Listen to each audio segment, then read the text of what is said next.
Good morning, everyone, and on behalf of the Greater Kitchener-Waterloo Chamber of Commerce, it's my pleasure to welcome you to the Kitchener-Waterloo edition of the 8th Annual Canada's Innovation Corridor Speaker Series. I'm the President and CEO of the Greater KW Chamber, and on behalf of our chamber, we do welcome you here to the Crown Plaza. Before we begin, I would like to take a moment to acknowledge that we live and work on the traditional territory of the Neutral, Anishinaabe, and Haudenosaunee peoples, as we seek a renewed relationship based on a foundation of mutual understanding and respect. As we gather here in June, we want to take a moment to recognize it's National Indigenous History Month. This is a dedicated time to honor the history and diversity of Indigenous peoples as we reflect on our shared path toward truth and reconciliation. We encourage you to access resources at Anishinaabe Outreach to learn more about how we can all participate in meaningful conciliation. June is also Pride Month. This month is a time to celebrate our vibrant Pride community. The Greater KW Chamber is proud to be a sponsor of Spectrum, Waterloo Region's rainbow community space. Our commitment to supporting their vital work extends all year round, not just during the month of June. We encourage you to visit their website for upcoming events and to donate to their organization so they can continue to offer their programs and services for our local community. So welcome back to Canada's Innovation Corridor Speaker Series, and for those joining for the first time, welcome. What began as a single gathering several years ago, 8 years ago, has evolved into a year-round platform for collaboration, leadership, and action. Over the past 8 years, this summit has brought together business leaders, innovators, policymakers, and change makers to tackle the opportunities and challenges shaping one of North America's most dynamic economic regions. The conversations we have here matter, whether you're from Kitchener, Waterloo, Cambridge, right through the GTA to Toronto and beyond, into Hamilton and Oshawa. These conversations help spark new partnerships, challenge conventional thinking, and drive the ideas that strengthen our corridor and position Canada for future success. Before we begin, as always, I'd like to recognize some organizations and individuals that support making these events possible. Our sponsors share a commitment to strengthening Canada's innovation corridor and creating the space for important conversations, bold ideas, and collaborative solutions. So there's several of them, so please hold your applause until we get through the end. Our speaker sponsor this year, our collective thanks to our municipal partners, the City of Cambridge, the City of Kitchener, the City of Waterloo. These speaker sponsors have helped make it possible to be bringing these kind of crucial discussions to you because we build business in communities. Thank you to our bronze sponsors, Gowling WLG. I think Sean and some of his gang are here. Very much appreciate them, a big part of it. Home Hardware Stores Limited and Toyota Motor Manufacturing Canada. Our community partners, Conestoga College Institute of Technology and Advanced Learning, Explore Waterloo Region, Grand Valley Construction Association, and Northguide.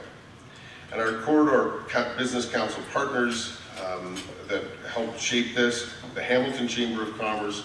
I think Dominic's here from the Toronto Region Board of Trade, somewhere in the audience, and our local colleagues from the Cambridge Chamber of Commerce and Guelph Chamber of Commerce, and nearly 15 other chambers and boards of trade across the innovation corridor. And finally, our event partners today are hospitality by Crown Plaza KW, production by Pinks Productions, and photography by Tomas Adamski Photography. Please join me in thanking our incredible partners.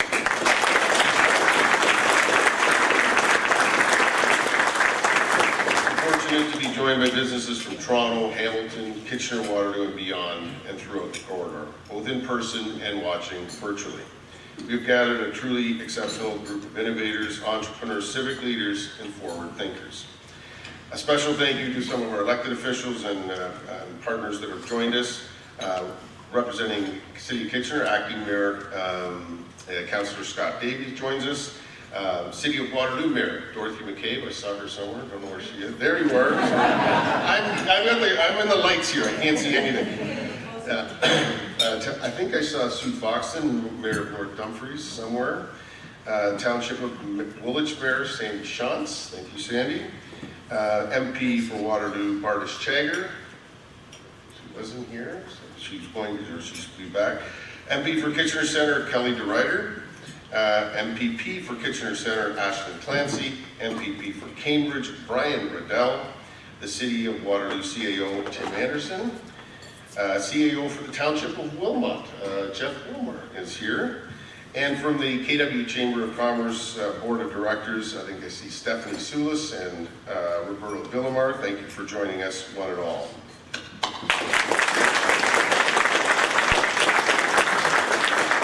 Whether you're joining us in person or watching the live stream on LinkedIn, you can learn more about our speakers and sponsors of today's events by accessing today's digital event program. You can scan the QR code to access that at any time.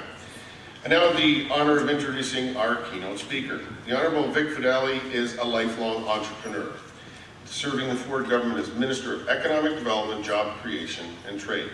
His business experience led his firm, Fedeli Corporation, to be ranked in the top 50 best places to work in Canada in 1989. It also served him well when elected to 2 terms as Mayor of North Bay, restoring hope and restoring solvency.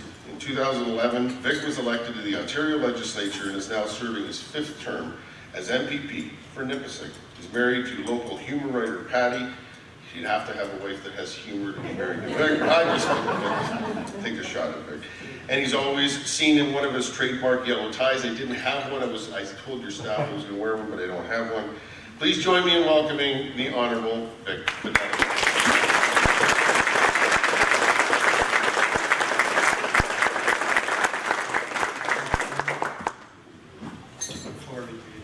Well, thank you, everybody. Thank you, Ian. It's great to be back in the region today. I'm excited for this 8th annual Canadian Innovation Corridor Summit. I'm sorry this is in our way, but I'm going to look over here for a bit then. This is really wonderful. I want to acknowledge my Queen's Park colleagues, Ashlyn and Brian. It's great to see both of you here today and working in the constituency. That's wonderful. All of the other dignitaries, almost everybody in the room was already acknowledged by Ian, so we'll just move on from there. But really our sincere thanks to the Chambers of Commerce of Hamilton, Toronto, Greater KW for bringing together a really great gathering. Your Chambers of Commerce right across Ontario do such tremendous work. They really are a nice, important touchstone for your members of provincial parliament, your MPs, and other mayors and councillors to meet and talk with. This is really how you learn the heartbeat of the community, and you learn really important issues through your Chambers of Commerce. So congratulations for all the volunteers and all of the industry leaders who continue to support the local chambers. This is a really, really great group. There's a lot of trouble. Who in this room doesn't wake up every morning, kind of one eye half cocked open, looking at your iPhone and wondering, what new hell have we had delivered today? This is how we start our days. What was it, 2 weeks ago? Mushrooms. Where did mushrooms come from? But all of a sudden now the US has tariffed fresh mushrooms. So when you have that, when you wake up to that, you just don't know what on earth could possibly be next. But whatever it is, this last year and a half has really placed unprecedented pressure on all of our key sectors. It has put a lot of pressure on workers and families. And certainly what we've seen is businesses that have responded with determination, such determination. It truly does define our province to see our communities responding the way they have and standing up. You in this room and your businesses, you've acted decisively to diversify your supply chains. We'll talk about that in a little bit. You're looking to secure new export markets and reshore key capabilities. Those are the real points I want to talk about today, because when you look at Ontario and the United States, 80% of our trade that happens in Ontario happens with the United States. You know, how the heck did we ever let that happen? What business person would put 80% of their eggs in one basket? But, you know, as a lifelong entrepreneur, I can tell you, let's see. this out. I gotta look at everybody there. As a lifelong entrepreneur, I can tell you as well. I mean, you get on a plane in the morning, you can fly to the US, you take your order book, you can fill your damn order book and be home for dinner. So it's pretty easy, and so we get caught in that habit. So 80%, $500 billion a year is done between Ontario and the United States. Not Canada, but Ontario is the United States' third largest trading partner. It's China, Mexico, province of Ontario. That's where we stand in the food chain. That's how important we are to each other. That's something that President Trump does not, just fundamentally does not understand. 9 million Americans wake up every single morning to make products to ship to us. But that's just the reality. We are the #1 trading partner to 15 US states, and we're the #2 trading partner or customer for a dozen more. That's how critical, that's how important our business is with the United States. So when you hear President Trump say, I don't need anything from Canada, man, he can't be more wrong. 80% of all the nickel the US uses for their entire aerospace sector comes from Sudbury. 53% of all the nickel US buys for their Defense Department comes from Sudbury, Ontario. Aluminum, 60% of all the aluminum the US uses comes from Canada, mostly from Quebec. If they fired up every single aluminum plant in the US, 24 hours a day, 7 days a week, at 100% efficiency, they would make 16% of what they need in aluminum. So tariffing steel, aluminum, copper, and at 50% and wood at 47.5%.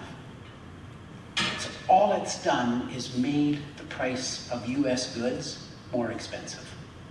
And that's the message that we receive every time we go to the States. Premier and I were in Washington just a couple of weeks ago, and we met with the auto sector on the first day. That's all we did. We met with the Detroit 3, and then we met with, in one meeting, and then all of the other automakers in the second meeting, and the parts makers in the third meeting. And then we met with the aviation sector, we met with the ag sector, and others. But on the first day, it was all businesses. They are painting it down there. They do not, just fundamentally do not understand how any of this is helping any American family, or American business for that matter. The next day, we met with lawmakers, whether it's senators, members of Congress, governors, all parties, both parties. Nobody is in favor of the tariffs. Doesn't matter whether they're Democrat or Republican. Nobody wants these tariffs. So we have work to do, and that's where the communication comes. So we continue to push the feds to get a deal done. It's so important, especially in this region, when you've got companies like Toyota here and so many parts makers. Think about Guelph with Linamar. I think there's 25 different plants, 25 or 35 plants. One of you can correct me, but we're talking 8,500 employees at one, 9,000 employees at the other. These are really important sectors that we've got to get figured out. Really, really important sectors. And so we look here in this particular region where we stand today with companies like, organizations like Communitech, and this is an example right here of Ontario's innovation ecosystem.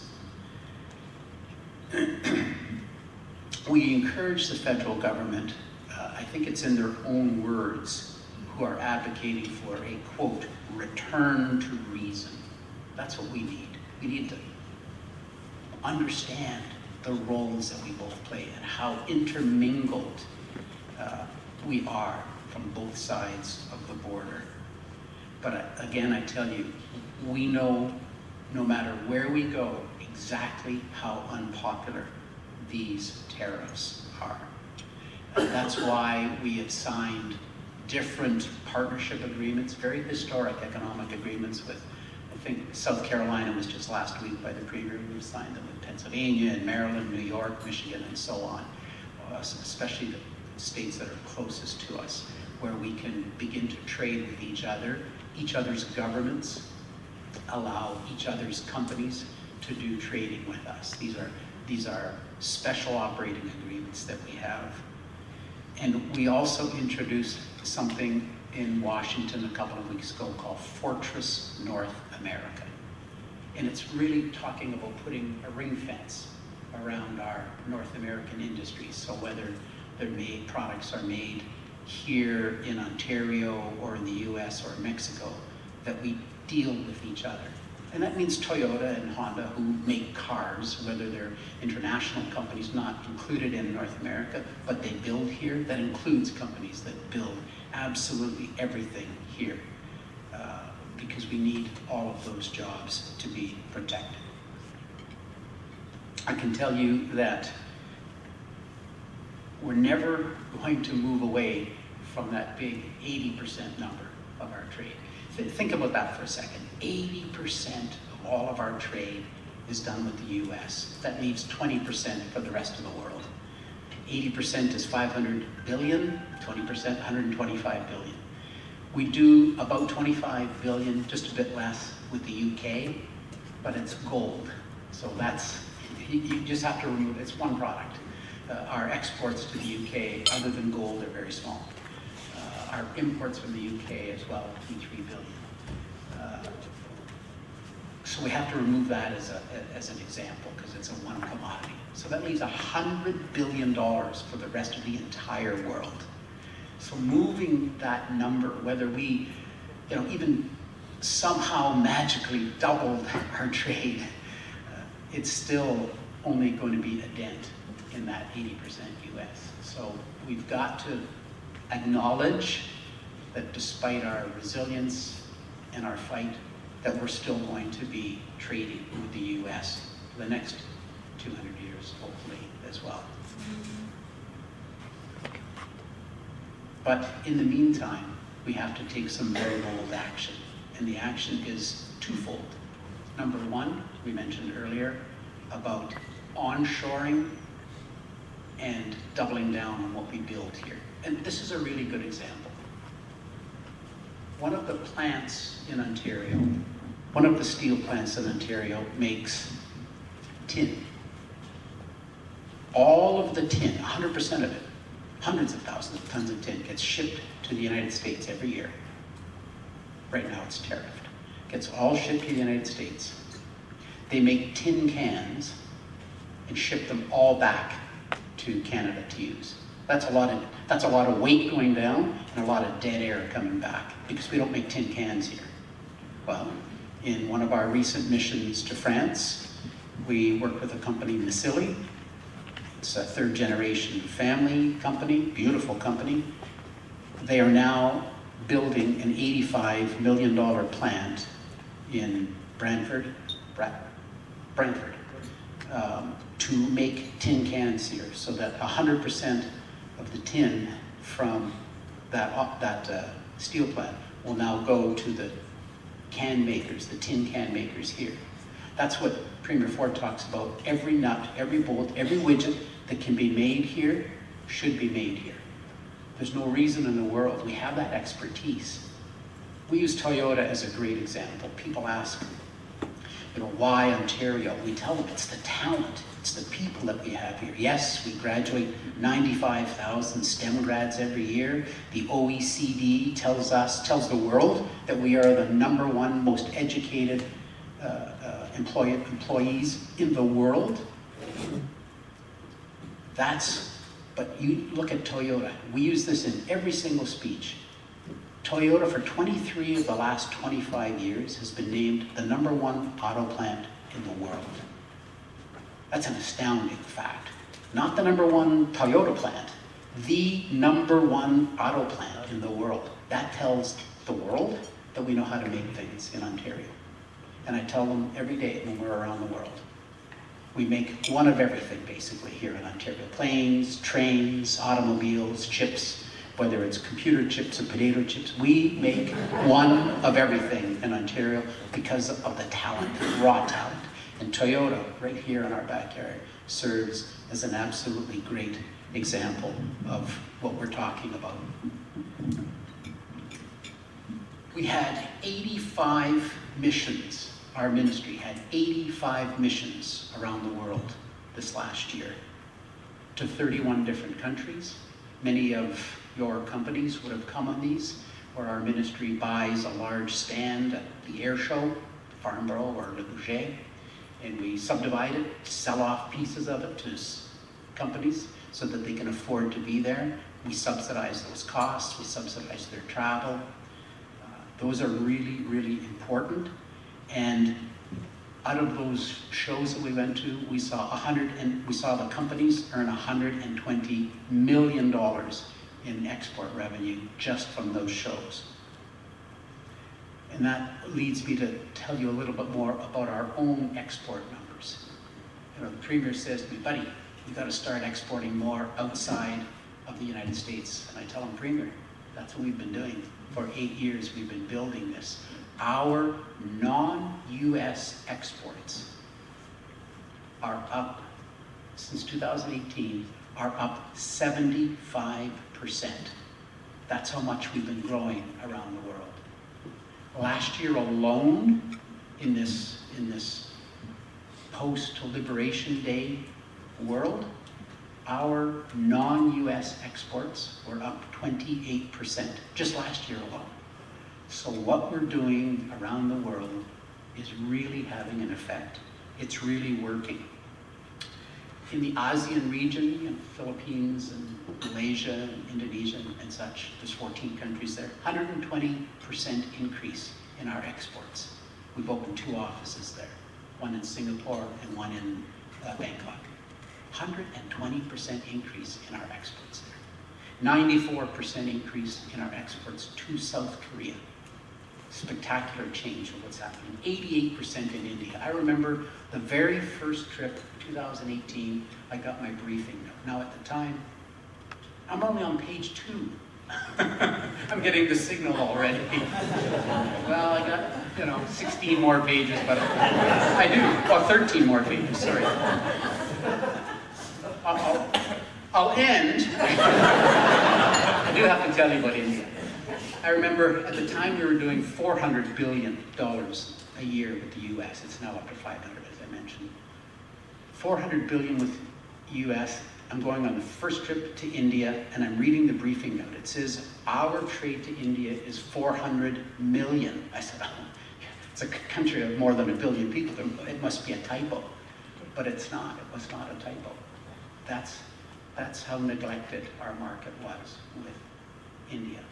And so today, this morning, our trade with India is now up 88% because we show up there. We're there twice a year, no matter how conflicted our federal governments are and how many offices are closed in the government, we're there. We show up there.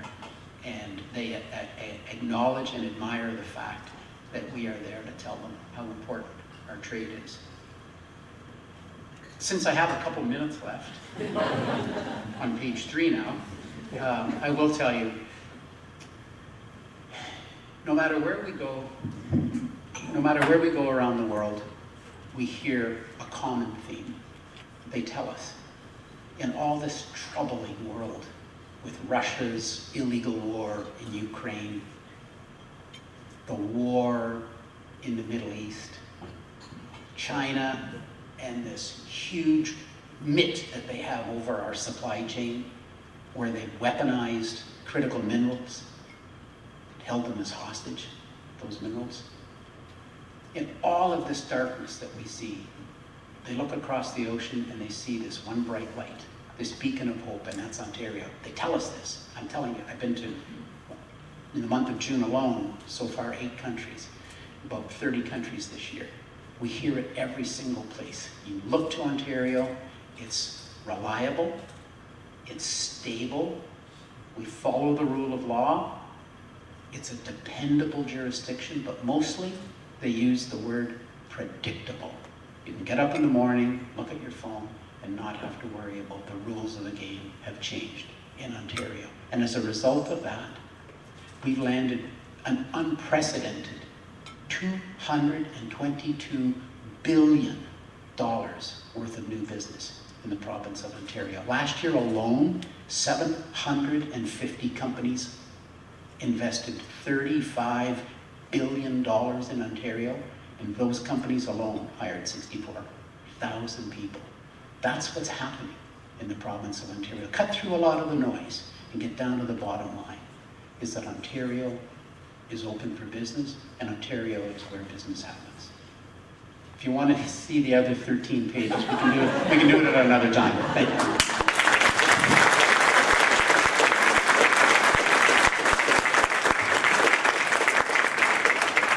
Sorry, Jen. I know she wrote a great speech.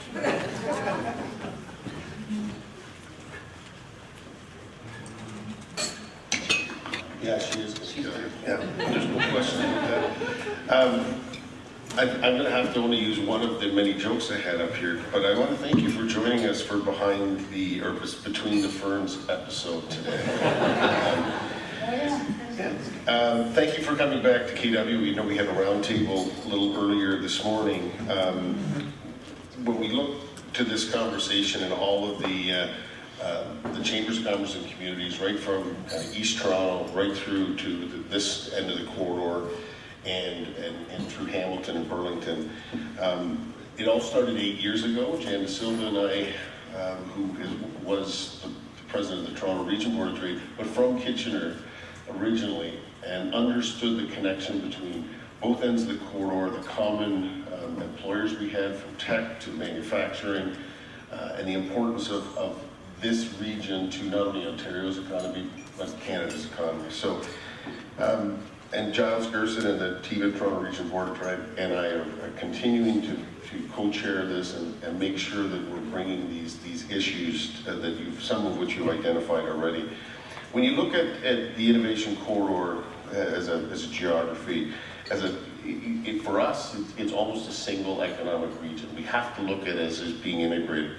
What do you think the greatest opportunity for our communities, but broadly Ontario's economy in this corridor region? Well, thank you again, Ian, for this opportunity today. Certainly in the tech sector, you are above and beyond. Think about the fact that AI Ontario is the birthplace of AI. Dr. Geoffrey Hinton won his Nobel Prize for the discovery of machine learning 20 years ago. So we are still a leader in the world. Companies and countries still look to us to lead that. And so one of the areas that we have most opportunity right now is AI-ifying our small businesses. We've talked with Sheldon at Communitech about this. This is the one thing that would A, keep me up at night, but B, be the most opportunity. You've got small and medium enterprises. I'll give you an example. I'll make up the first part, but the second part is real. I make up the part that says, imagine a company, third generation, family-owned company that makes those the floor cleaners that you see at airports and large malls that they walk behind and push it along. Third generation company, probably 75 years old. They would think, AI, what do I need AI for? Everybody's going to need to clean a floor. And that's what scares me. Because today, you can see in any airport in the world, certainly at any Walmart in Canada, those autonomous floor cleaners are out there now. 350 Walmarts have them. Invented right here in Waterloo Region. Two kids at a school invent and build one of these autonomous floor cleaners. Now what happens to that 75-year-old company who said, you're always going to need a floor cleaned. What do I need to know anything about AI? So I think that's one of our greatest opportunities, is to take those companies and move them to the next level before somebody around the world eats their lunch. The roundtable before we started this morning, we talked in a lot of issues, but investment, climate, talent, the need for infrastructure, red tape, but the importance of the university sector and skilled trades and the training for the future. And by the way, my second joke is I did ask your staff what color your boots would be because I was going to try and match, but mine would have clashed, so I had to go with shoes today, just so you know. And you're failing on all I know, accounts. completely following. But let's talk about what are you've touched on this, the advantages Ontario currently brings to the table, and you've talked about AI, but there could be other things like competitiveness and productivity. Where are we competitive now? Where do we need to be beyond AI? There's always more to do on the productivity level. That is something I know if Giles were here in the audience, he would be screaming. We need to up our game in productivity, and that's something that we have tremendous amount of resources that we're putting towards that. But here in Ontario, there's so many important and good things in terms of attracting companies. I'll go back to talent. Everything starts with the talent. With the 95,000 STEM grads. So we acknowledge how important they are, but we realize there's more to do. So in the last budget, we put $250 million permanently in the budget to add 20,500 new STEM grad seats. And so when that cohort graduates, we'll now have 115,000 STEM grads. That's going to be a critical piece. We have vast land in Ontario. Anywhere in the world, they look at us and they just cannot imagine. We are bigger than France, bigger than Texas, which they always think is big. So when they understand just how vast Ontario is, they know there's opportunity. I think the clean energy that we bring to the mix is really, really an important piece in this modern era. Knowing that we have that advantage is very, very critical. The fact that we are a nuclear leader, think about our CANDU reactors, 1962. We have 4.6 million uninterrupted hours of clean nuclear, safe nuclear power. Countries around the world are looking to Ontario right now for that expertise. We're building the world's first, or the G7 first small modular reactor. It's not a thought. It's not that we're talking about doing it, we're doing it. There's steel that's in the ground already for this. It'll open in 2029. Look at Germany. Nuclear powerhouse, shut down their nuclear facilities, and now they're back on coal. This is what we see happening around the world. So we tell countries, when you need to build your social license for nuclear, we will help you. We will help you do that. Just one final thought. Critical minerals. We have every single mineral in the province of Ontario's north to build a lithium-ion battery. Everything is here. Cobalt, nickel, lithium, everything is here. So these are the critical pieces of why there's so much attention on Ontario right now. I don't want to dig into Donald Trump and the chaos that he's created with tariffs, but you talked about onshoring and the fact of diversifying our markets, and I think it's probably fair comment. I think everyone in business would say that's still always going to be our biggest market, but it can't be 80%, it's got to be less. You talk about onshoring. Translate your trade missions, because you're literally, I don't know how you do it, but you're always on a plane, you're always somewhere, you're always telling this story, which is great. And there are lots of larger companies like the Toyotas of the world that are here in Waterloo Region, here in Ontario. But translate that to the new markets and new partnerships we need to develop for that medium and smaller business that have to be the supply chain for those companies. Like, how do we take your trade mission to a major partner and connected to the small businesses that are here in Waterloo region, across the GTA, into Toronto and Hamilton? The best example, I'll give you maybe a half a dozen small ones first. Think Three, about because we've got lots of questions. think about our mission to the Nordic region. We landed Sandvik, $85 million plant they're building in Sudbury, Ontario. All of that supply chain from the north will feed into their manufacturing now. Or our mission to Austria, where we landed Element 5. Hashlacker is the name of the company that we landed, and their Canadian company is Element 5, where they're making cross-laminated timber. $100 million plant.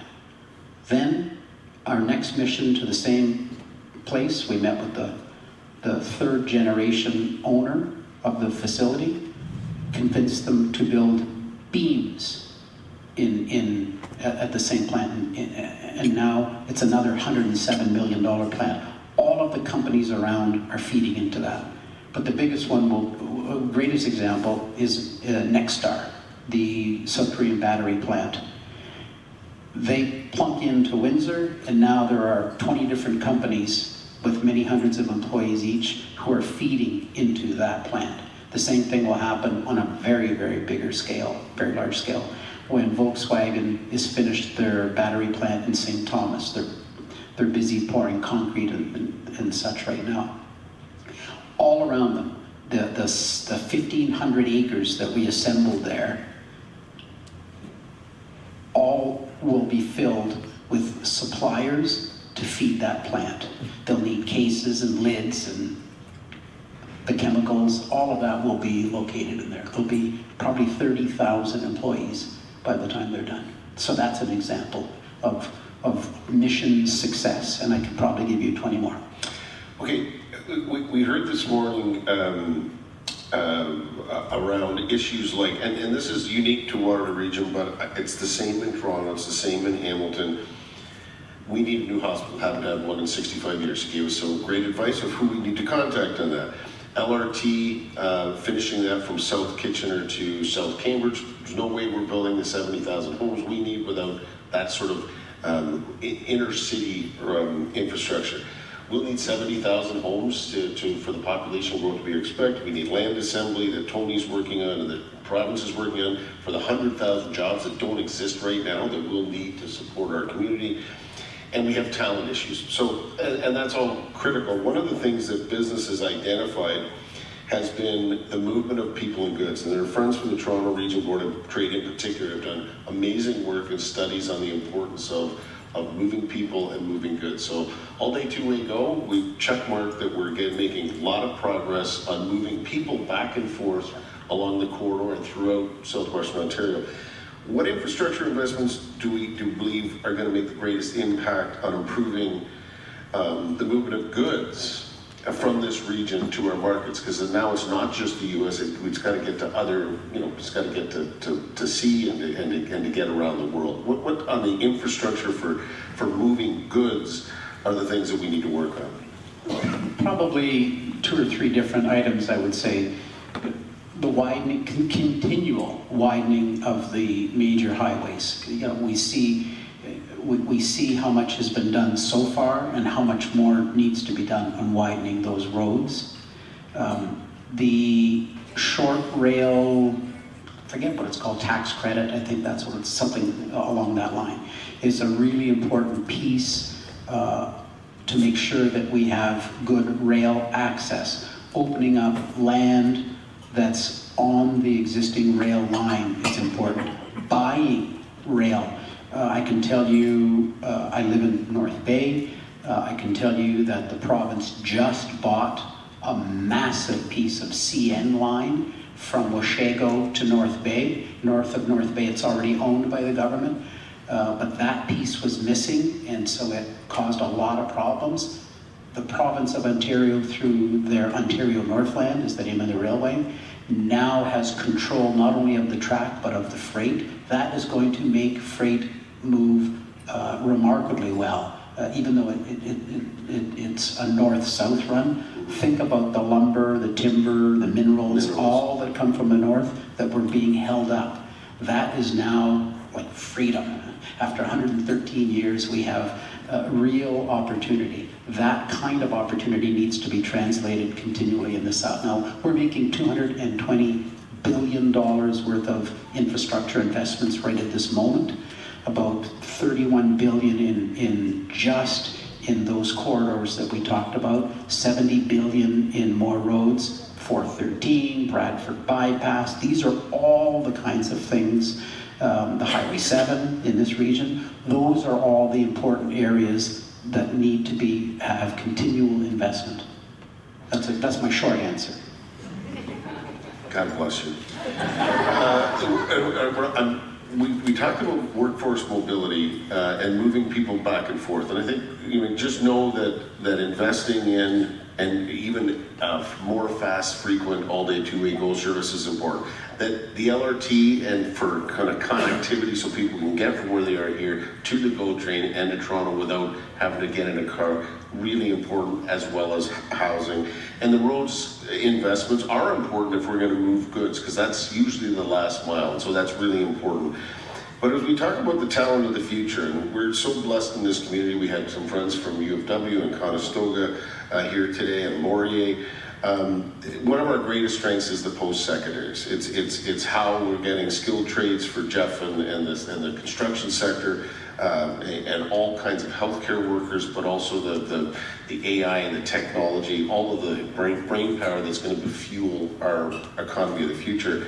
When you look at how the province is partnering with employers, educational institutions, and business to ensure that we're doing the right things to get the right workforce for the jobs of tomorrow. Because I think you touched on this in AI, things are going to change. How do we make sure we're harnessing the unique expertise we have in post-secondary for either first education or continuing education? I think it's really important that the deans at the universities and the presidents continue to meet with the leading businesses to make sure that what they're training the students in is what's relevant to today. This is fluid, it's fast changing. So you've got to continue quarterly meetings, semi-annual meetings to find out, are we still teaching these kids what is necessary in the businesses? When we talk about, there's lots of concerns for business. I mean, you heard some of it this morning in the roundtable. You hear it around trade, in particular, the U.S. It's very destabilizing. Investment is frozen.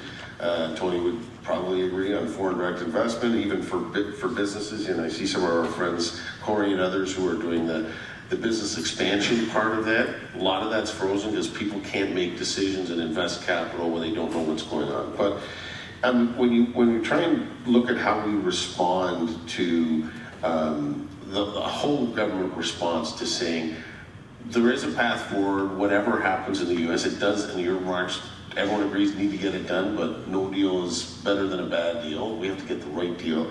How are we kind of trying to respond to that and look past in the longer term to what we need to do to grow and remain competitive? So in this fight, in this war, so let's face it, we're in a war right now, and we are, in my office, I remind them every time I show up, guys, we're in a war, let's hustle, let's get going. We have $30 billion of firepower that Premier Ford has put in a fund called Protect Ontario.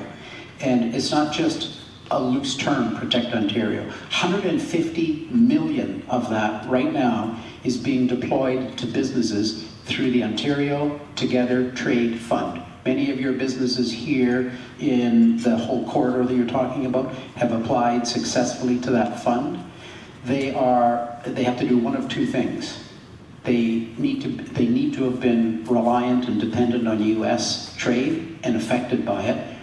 And if that's the case, we have money for them to help them diversify or pivot to another business, or to onshore. If they were sending a part to the U.S. and had it,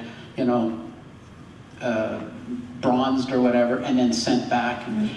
Do it yourself. We'll help pay for the equipment to do that, up to $5 million a company.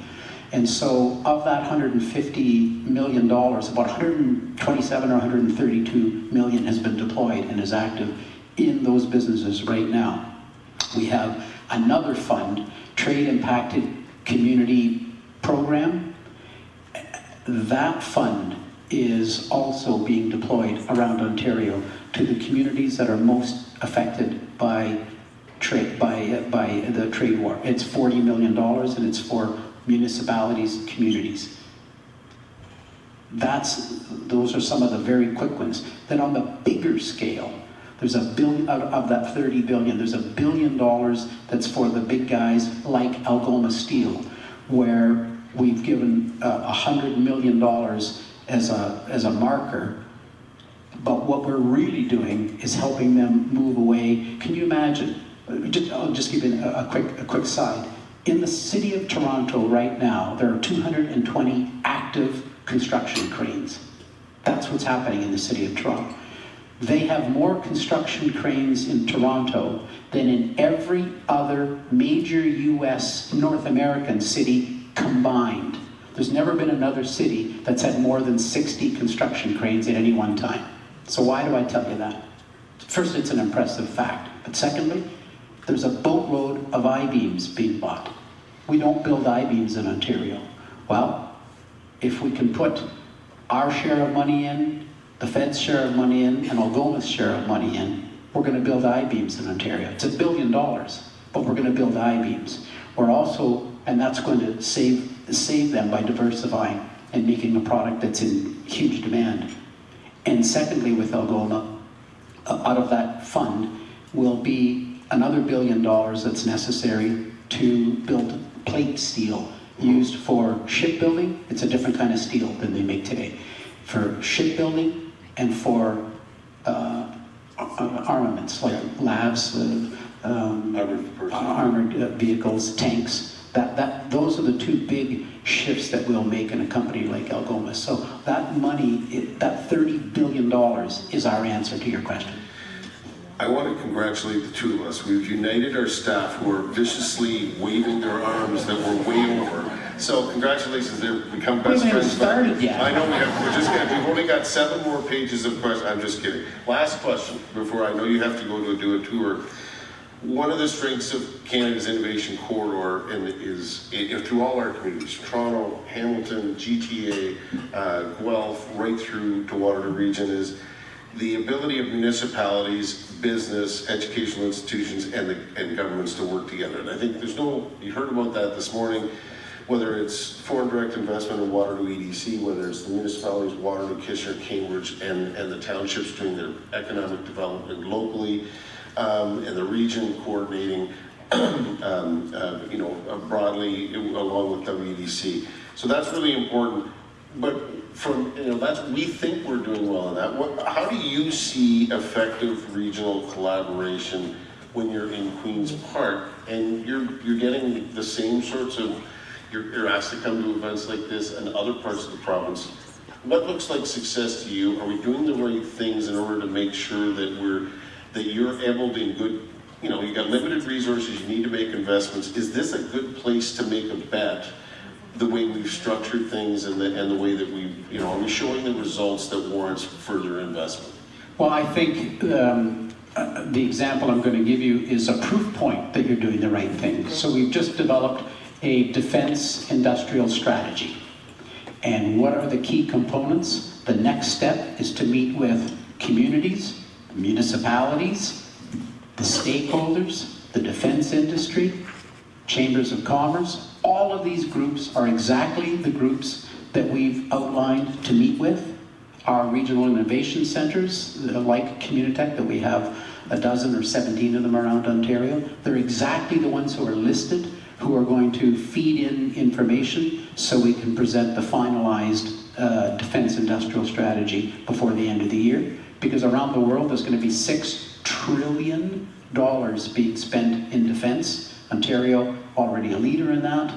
300 defense companies. We want to see that grow, and the only way we're going to do it is exactly how you outlined. But the people you had around the table this morning for the round table are exactly the kind of partners: the universities, the colleges, the municipalities, the stakeholders, industry who make parts. This is just absolutely the model.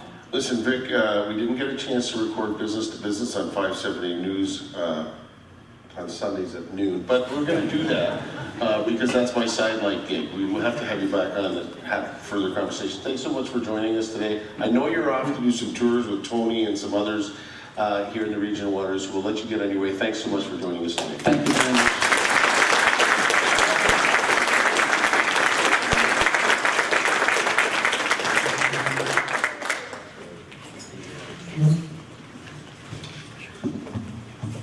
Thanks, guys. Welcome today. Victoria Yap.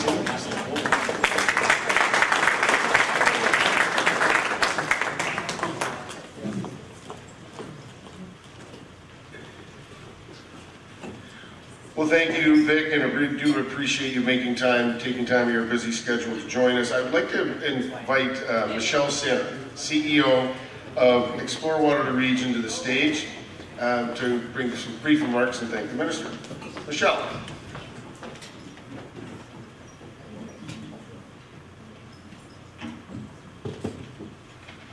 Thank you, Ian, and thank you, Minister Fedeli, for visiting our region today. We always appreciate you visiting our vibrant community, and I know we always learn a lot when you come to visit. So Explore Waterloo Region is proud to sponsor this event, and you might be wondering, why is tourism part of an event that's centered around the innovation corridor and economic development? Well, it's really simple. Tourism is economic development. The tourism brand is a powerful tool and a catalyst for trade and investment.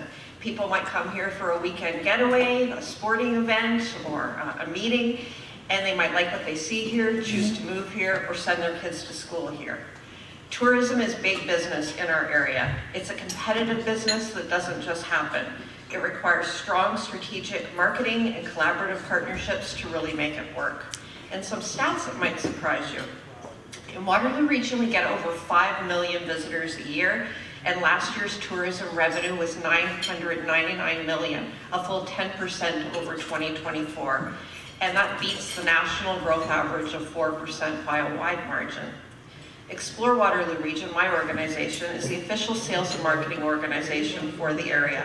And not only do we do the expected, like encourage people to come and see our icons like St. Jacobs or Oktoberfest, we also have a robust sales division that was quite successful recently, bringing such e-sport events as Call of Duty from here to the region last year, building on the region's reputation as a high-tech hub, home of renowned universities, and a great sport hosting location. And speaking of sport hosting, next month we'll be hosting 4,300 athletes from 23 different sports for the Ontario Summer Games. So if anyone in the room wants to volunteer, we definitely could use your help. So come and see us at some point. And just last week we learned we won the right to host the Canadian Gymnastics Championships for next year. So sport is really firing on all cylinders in the region. We also have a division that goes after business events. That's meetings and conventions that are aligned with the centers of excellence in Waterloo Region. So think high-tech, advanced manufacturing, fintech, agribusiness.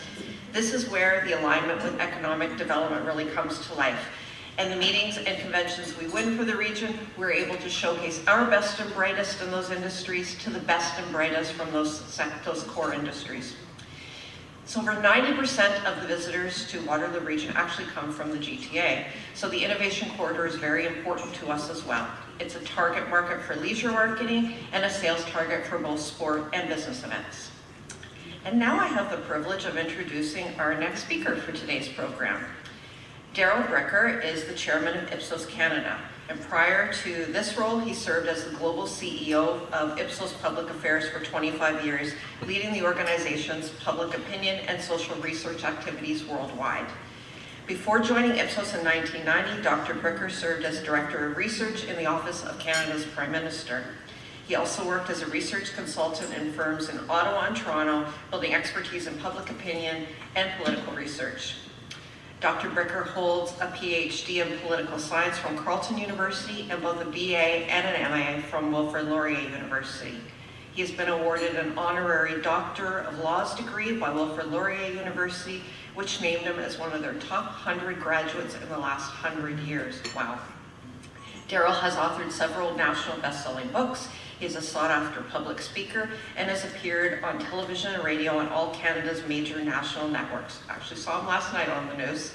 In 2021, Dr. Bricker received the Radio Television Digital News Association's Hutton Award of Excellence for his commitment to the betterment of journalism in Canada. We are thrilled to have him here with us today for a fireside chat moderated by our very own Ian McLean. So with that, please join me in welcoming Daryl Bricker to the stage.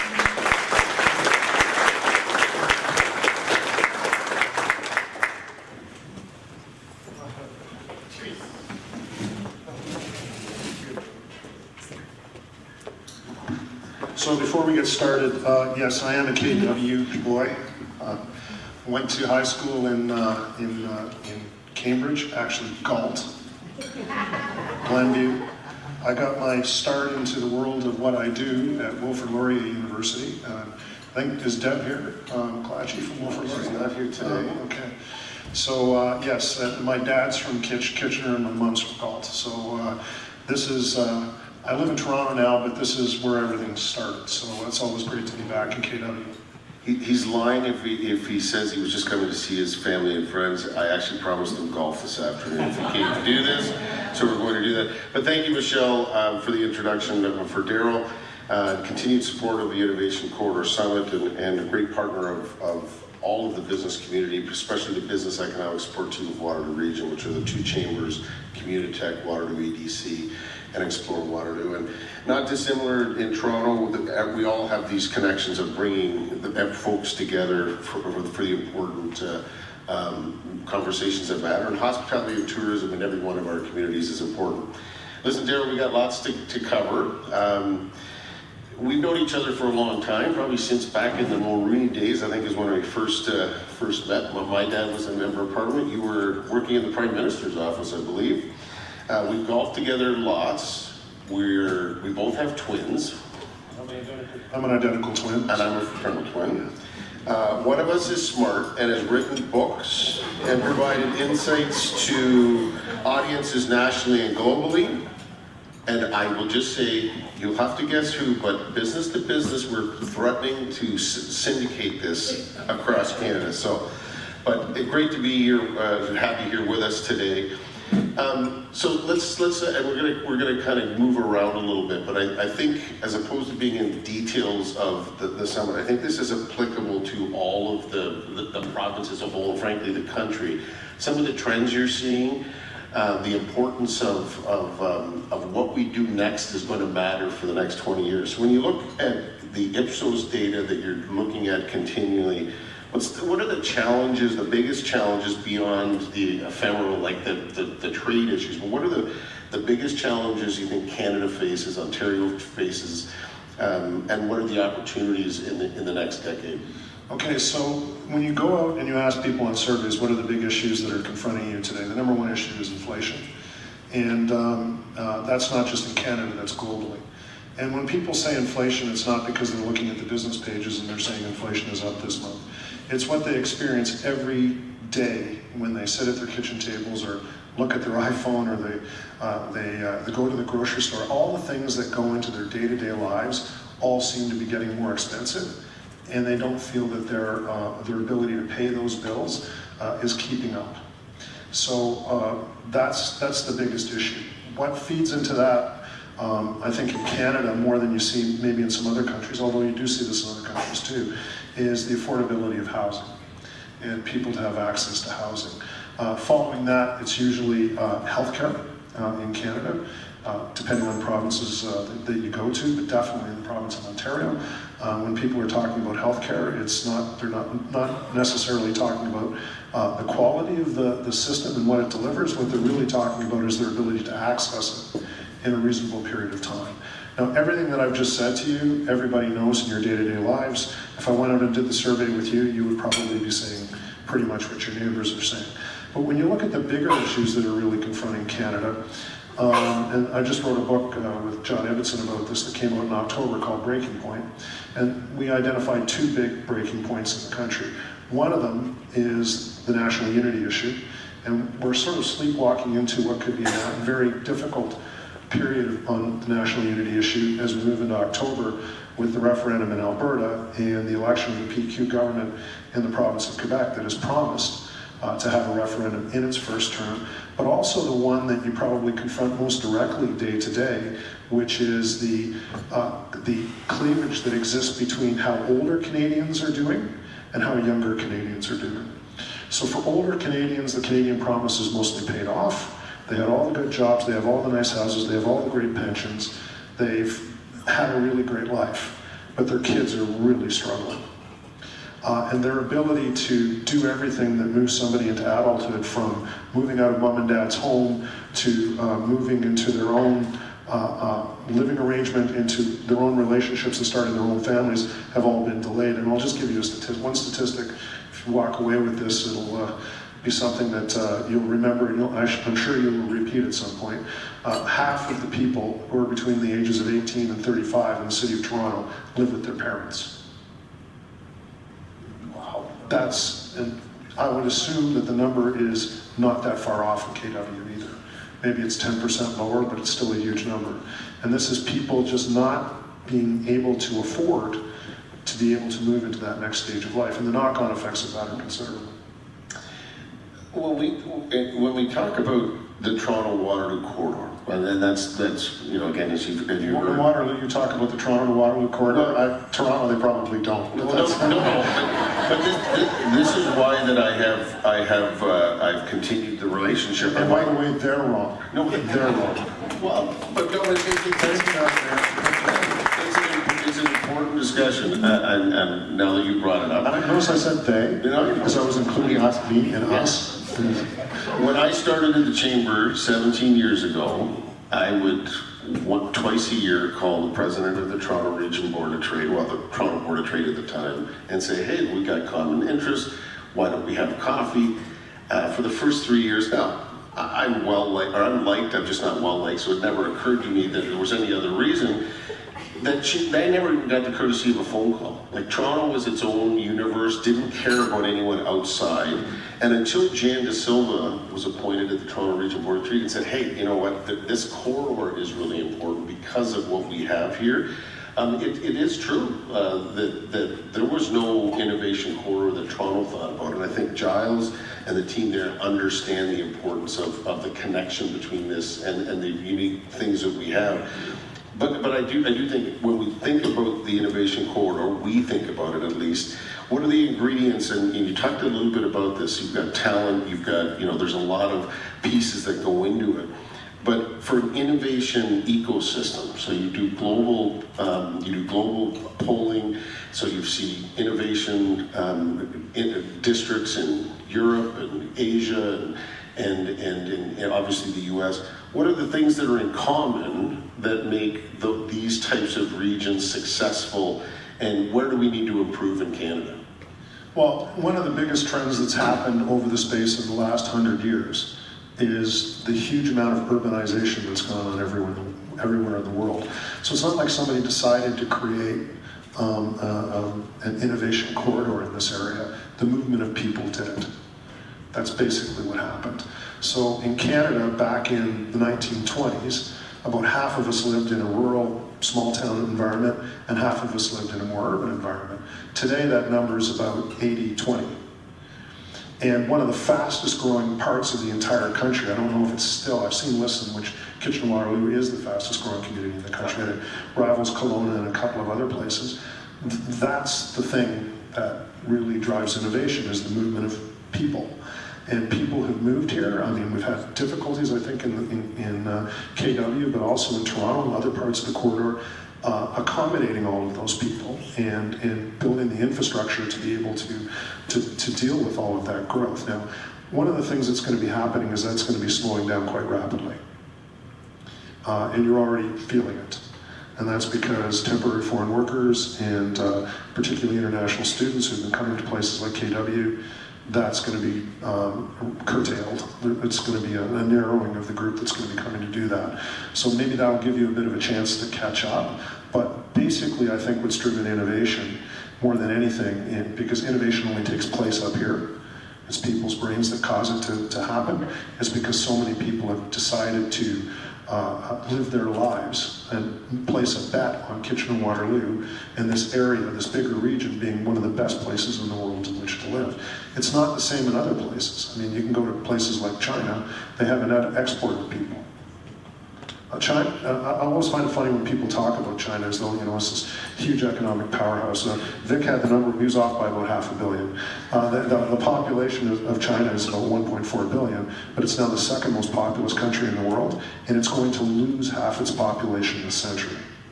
It's going to go from about 1.4 billion to about 700 million people. And that's, some of it's going to be as a result of people leaving China, but the biggest problem is they've just stopped having kids. So their fertility rate is about 1. And just to replace the number of people who die in your country every year, you need to have a fertility rate of 2.1. That's every woman in the country having at least 2.1 children. You can't have 0.1 kids, I understand that. It's a mathematical phenomenon. But China's at 1. And that's what they officially tell us. So China is one of those places that is really going to struggle, because its big selling feature, regardless of what people say about technology in China, is that it was based on cheap labor, which is no longer cheap and is rapidly disappearing. The average Chinese person is older than the average American. Ooh. So what we're going to see is we're going to see transformation based on population happening all over the world. Canada is blessed because we've been able to deal with that to a certain extent as a result of immigration. But please be clear, our birth rate's only 1.3.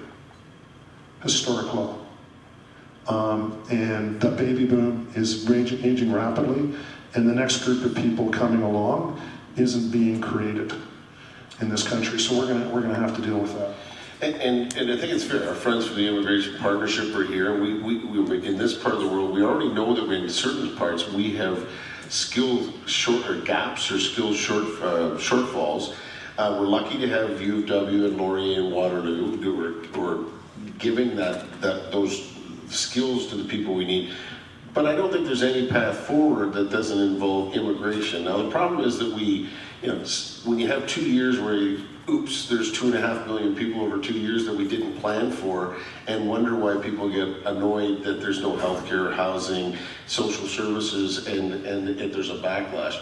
But I think the other thing we got to make no mistake is we need to be a place that immigrants want to come with and bring their talent. Is this a lull, and we have to get to an equilibrium for our economy to thrive as it relates to immigration? Well, this is one of those questions in which public opinion is really operative. Mm-hmm. And what's happened is we've lost the public on this. So I named the top 3 issues that are confronting the country. Number 4, every time we go out and do a survey, is immigration, and it's not because they like it. And the reason that they are so upset with immigration is because they've had to look around to find the reason that houses aren't as easy to find as they used to be, that life has become so much expensive, that emergency rooms are crowded, they can't get in to see their doctor, and they've decided to focus on immigration as one of the reasons for that. So what's happened is the all-party coalition that we've had on this issue for a very, very long time has started to break down. And that's because public opinion has signaled that what's been going on with immigration, particularly over the last decade, to them is not acceptable. Now, the problem, of course, going forward is you either have to have more kids or you have to find a way to smooth out that decline that we're going to be going through. So immigration is going to be critical to it. But actually, what I'm more worried about right now for Canada is not just our immigration, but our out-migration, particularly of our most talented people. So when we talk about technology and the great place of innovation that Kitchener-Waterloo represents for people who are into innovation, I'm worried about losing some of our best talent because they're all going to be in demand as we build out what this AI infrastructure is going to be going forward, what the next economy is going to be going forward. And these people are being paid like professional athletes now.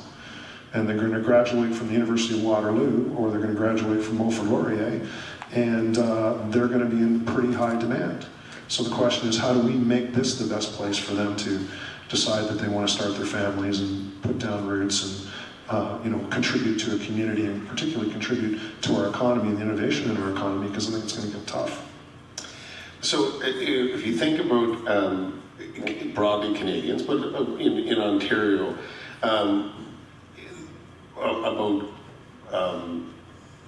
the citizens' reaction or their thoughts about what work life looks to them, or what their career aspirations look like, and what the future of the workforce. So we talked a little bit with Vic about AI and what that might do. I mean, there's a lot of anxiety around, can I get a good job? Is it going to be around? Is it the one that I really want? Is that feed into, like, there is anxiety out there in broadly, but are we really understanding what that is and trying to get on top of it as governments and as communities? So let's talk about that specifically related to AI. So if you ask people about AI, 3 years ago when we were doing surveys, and I do one every year on an AI monitor that we do on a global basis, and mild interest, somewhat confusion, not really knowing what it is. Over time, more and more fear has built up about what AI is all about. And what is AI? Now, the interesting thing is, when you talk to people about AI generically, they have these fears. When you talk to people about what AI specifically does, they're actually quite excited by it. So, for example, it can read maybe cancer screenings way better with way more accuracy than very tired doctors who are overworked can read them, or technicians can read them. Okay, well, that's a good thing. It will speed up certain things in your life. It will give you better answers, just like when the internet first came out, right? Everybody's kind of adapted to that, or adopted to that. Even everybody here, in terms of what a smartphone works like. So the things that it does, people are actually quite excited about. What it represents, who it gives power to, that's a big problem, and increasingly a problem. Data centers, I know Minister Fedeli was talking about how much land we have in the province. I'm sure that this is going to be a topic of conversation, particularly as we expand our nuclear capacity in terms of power, because they're obviously big use for power for digital centers. That's going to be an issue. We're already seeing this happen in places like the United States, where the regulatory environment is easier. So it's one of those topics that continues to shake itself out. But what I would say, anybody who wants to talk to anybody about AI, don't talk about AI, talk about what it does. So if it makes something better, faster, cheaper, more accurate, more helpful, makes your life easier, people are all into that. But the way it's done terrifies them. I think you've kind of touched on something that I think is a lot of organizations, whether it's media, government at all levels, business, institutions, is trust. Do people trust and I think years ago, and back when you were Prime Minister Mulroney, and my guy was in Parliament, I think there was a far higher degree of trust in institutions. Have we lost some of that public trust in institutions, and how do we kind of get that back, or make sure that when we're making some of these big decisions, that we've got credibility, that people we can bring along the public to some of these big decisions that we're going to have to make as a country? Well, I think in the days the ancient times that you were describing, the halcyon days, when we were both so much younger and lighter. I was never late. But the default position that most people had was generally trust. I mean, they might not like individual politicians. I mean, Brian Mulroney at that time, because I was in the second term, more people thought Elvis was alive than wanted to vote for Brian Mulroney. That's true. People were wearing buttons that said that. But the default position was trust. I would say the default position these days is distrust. I think that what we went through with COVID really undermined a lot of trust in public institutions, and accelerated this process in which their default position these days is skeptical.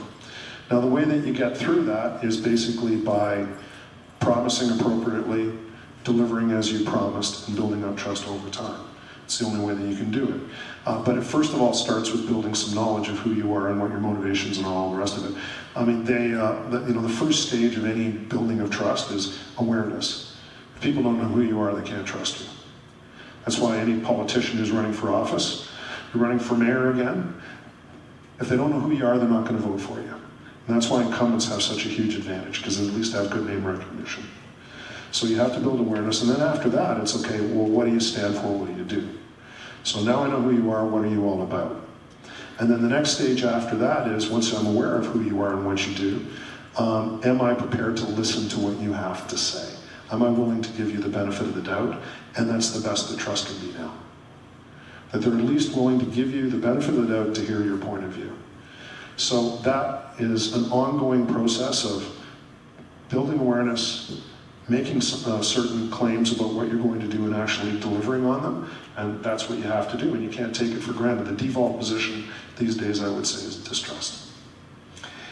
Many businesses are navigating these economic uncertainty that we face. We've talked about the universities and the college. I mean, how does that play into the opportunity for not only this region, but if you look across the corridor, I mean, there are universities, all across the Innovation Corridor, Guelph, Hamilton, right in through Toronto, U of T. There is a variety of colleges and universities that give us a unique, opportunity. I would argue in this part of the world. How should we be looking at how to take in full advantage of those? If you're a business, if you're a government, if you're an innovator? I would say that the first thing is to actually recognize what's going on. And that starts with understanding the people who would be attending university. The truth is the entire post-secondary education that we built in Ontario was built for a baby boom. That's no longer happening. So if you're counting on a constant stream of people coming in at the same levels that they did in the past, it's not going to happen. Simply because we stopped having kids. So what that means is that of the kids that are being born, because there's still a lot of them being born, you have to be their first option in terms of what they see as an opportunity for a secure future. Because if insecurity is your problem, generally what our belief is as human beings is the more education I have, the more credentials I have, the more experience that I have, the more secure I will be. So to the extent that you can offer yourself up as a place that can provide people with the skills that will allow them to feel secure or give them the confidence that they will be secure going into the future, that's what you need to do.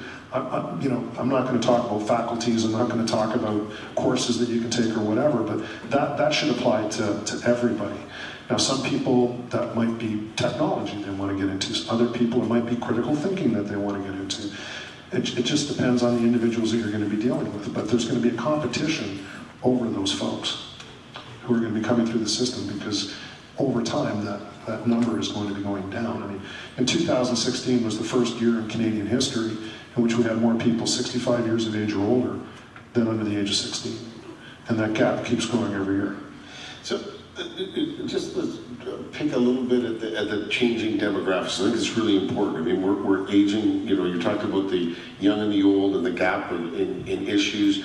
Immigration slowing, it will probably have to go back up somewhat, but it's still not going to go probably as high as it used to be, but it's still important to fill that gap. Shifting workforce expectations, and AI is part of that. We have to grapple with those things because it's not just Canada's competitive position globally and how we're doing as an economy. We're in that whole context. How should we be looking as business owners, as communities, as business organizations, be looking at the demographic change that's coming? Well, the wonderful thing about all of this is it's imminently available. You can just go on Statistics Canada's website and you can find it all. But I'm always shocked at the number of people when I say the things that I say about this topic who are actually shocked about what I'm saying. Because you see it every day in your day-to-day life. You may not be noticing it, but just look at your own families. I mean, how many of your kids are going to have 4 kids? Probably not. Yeah, well, the average back in 1960 was 4. So that's a very, very different population. The median age of a Canadian today is 41. It's half the population's older, half the population's younger. In 1960, it was 24. A quarter of our population, or actually 20% of our population, is 65 years of age or older now. Back in 1960, it was only 8.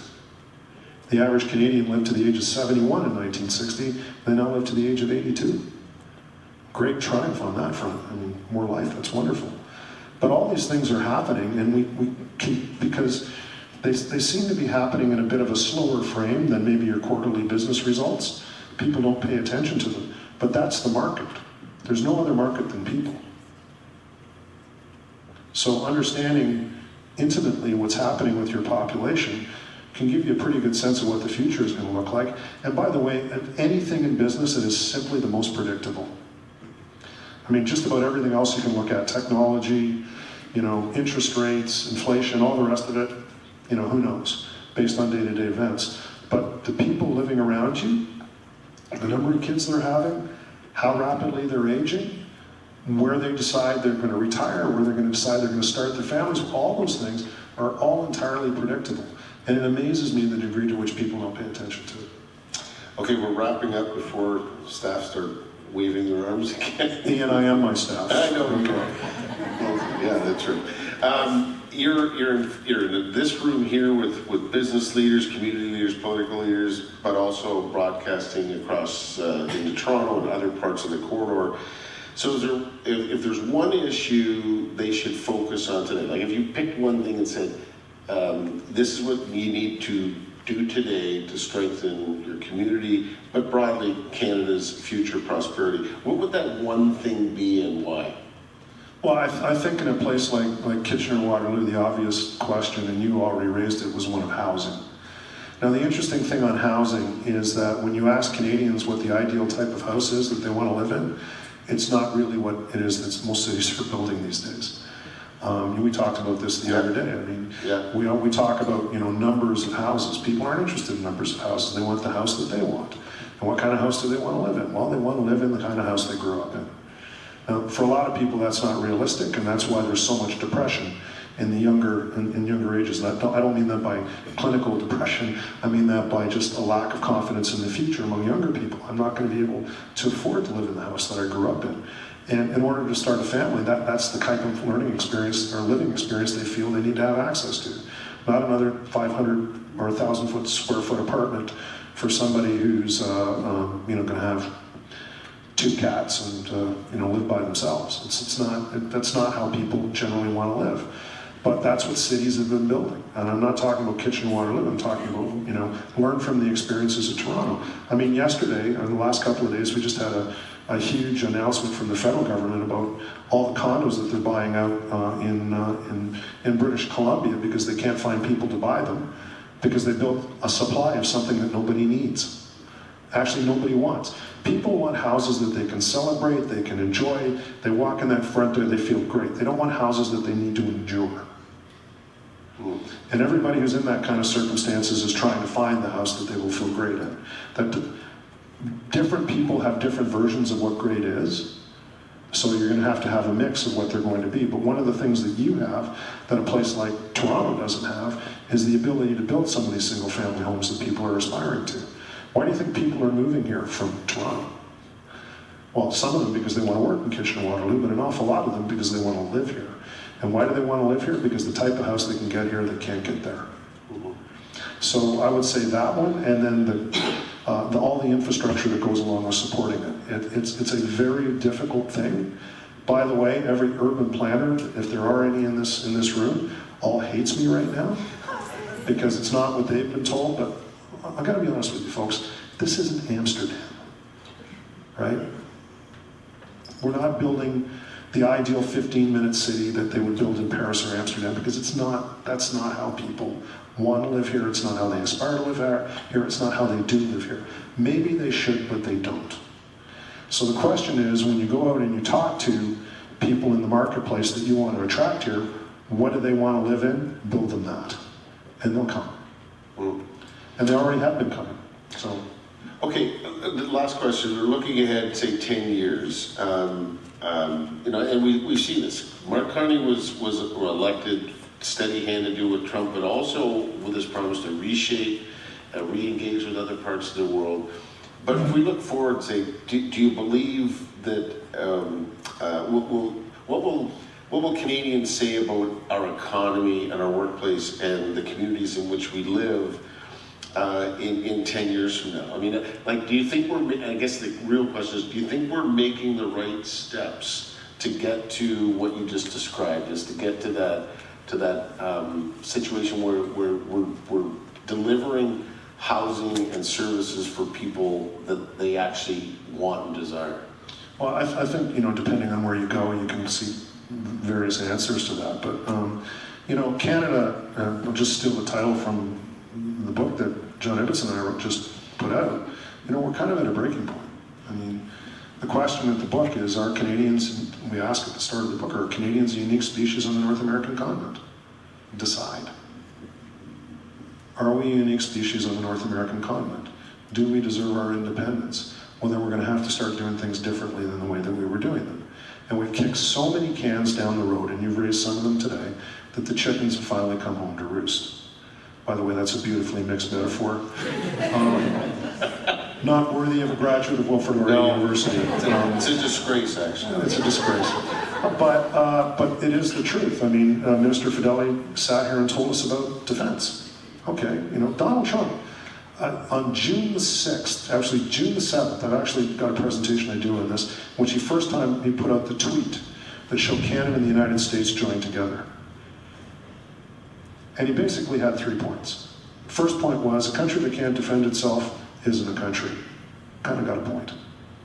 The second point was, any country that has 75% of its trade, and by the way, Ontario has 80% of its trade, according to the minister, with another country, is not a sovereign country.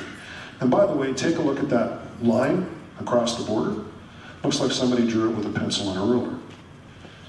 Well, if you know your Canadian history, that's kind of what happened. And he said, why don't we just build this great, big, beautiful North American continent where we can all be under the golden dome of protection, greatest military in the world, greatest healthcare in the world, greatest economy in the world. This is what he's arguing. And he's not saying it because he's trying to upset us. He really believes it. And I think there's a lot of people around him who really believe it too. So the question we're going to have to ask ourselves is, if we're prepared to be a unique species on the North American continent, what are we going to do? And that means the types of conversations that you're having today are no longer people doing standard business presentations.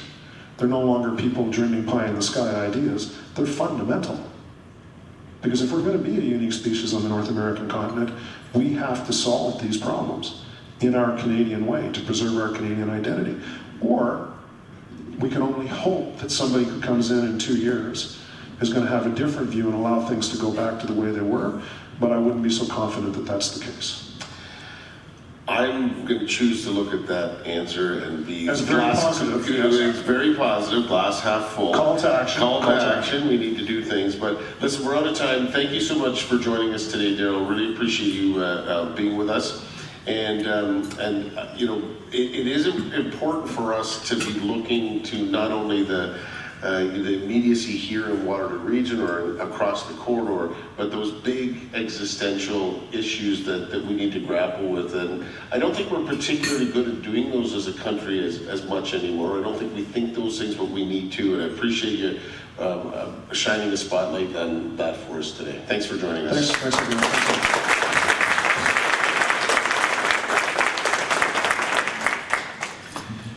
Tea time's at 1:39. Unfortunately, we are out of time, but I do want to invite Eric Johnston, VP Finance, Chief Financial Officer and Compliance Advisor with Conestoga College, to the stage to thank Daryl and to bring some brief remarks. Eric.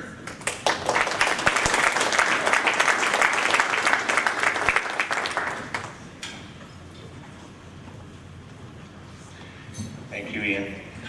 Daryl, there he is. Insightful. Thank you. So Conestoga College is proud to sponsor this event, and these types of impactful conversations that bring together industry, education, and community leaders to shape the future of our region and of our country. As one of Canada's leading polytechnic institutions, Conestoga is committed to preparing graduates with the skills, experience, and adaptability needed in a rapidly evolving economy. And so while we work closely with employers and partners to ensure our programs remain aligned and to industry needs and that our students are equipped from day one. And I was particularly happy to hear Minister Fedeli's encouragement to keep those conversations alive. Innovation and infrastructure are more than topics of discussion for us. They are central to how we support economic growth and community prosperity. So through applied research, workforce development, and in particular skilled trades training, and of course partnerships across sectors, Conestoga is helping address some of the most pressing challenges facing Ontario and Canada, including talent development, productivity, and technological advancement. And so our commitment extends beyond education. We're proud to be a partner in building stronger communities and creating opportunities that enable individual businesses and regions to thrive. We know that meaningful progress happens when organizations collaborate, share ideas, and invest in the future together. And so events like today's provide an opportunity to connect leaders from different sectors, exchange perspectives, and explore the innovations and infrastructure investments that will drive competitiveness and growth for the years ahead. So thank you again to the organizers and for everyone joining us here today. And I now have the privilege to introduce our final discussion of today's program, which is a panel on innovation and infrastructure driving the future. Our first panelist is Sheldon McCormick. Sheldon is the CEO of Communitech, where he's focused on supporting Canada's next generation of tech leaders. A founder and operator at heart, Sheldon co-founded Properly, a real estate tech startup that helped Canadians buy their next home before selling their current one. As COO, he helped scale the business to over 1.5 billion in annual customer transactions. Before that, he led Uber's early expansion across Canada, navigating complex markets and building local operations from the ground up. We also have Robert Huck, General Manager of Information Systems and Procurement at Toyota Motor Manufacturing Canada. TMMC manufactures the Toyota RAV4, Lexus RX, and NX models, and with an annual production capacity exceeding 500,000 vehicles. Since joining TMMC in 2006, Robert has had a series of leadership roles. He plays a key role in advancing TMMC's manufacturing digital transformation strategy across local and regional operations. And his experience spans manufacturing, logistics, procurement, and information technology. And this provides a broad perspective on business, transformation, and operational excellence. Our third panelist this morning is Jeff McIntyre, President of the Grand Valley Construction Association. His experience and focus are on community building through physical infrastructure and through connections. Jeff has created programs centered on community building, relationship development, architecture and design, and careers in construction and the skilled trades. And then finally, moderating the conversation this morning is Lucinda Wallace. Lucinda is the Senior Vice President of Waterloo Region Economic Development Corporation, known as Waterloo EDC. A Wilfrid Laurier alumnus, Lucinda has held extensive marketing, sales, and general management roles in the consumer packaged goods industry, and she shares her leadership with the community as a board member for multiple local organizations. So with that, please join me in welcoming Lucinda, Sheldon, Robert, and Jeff to the stage.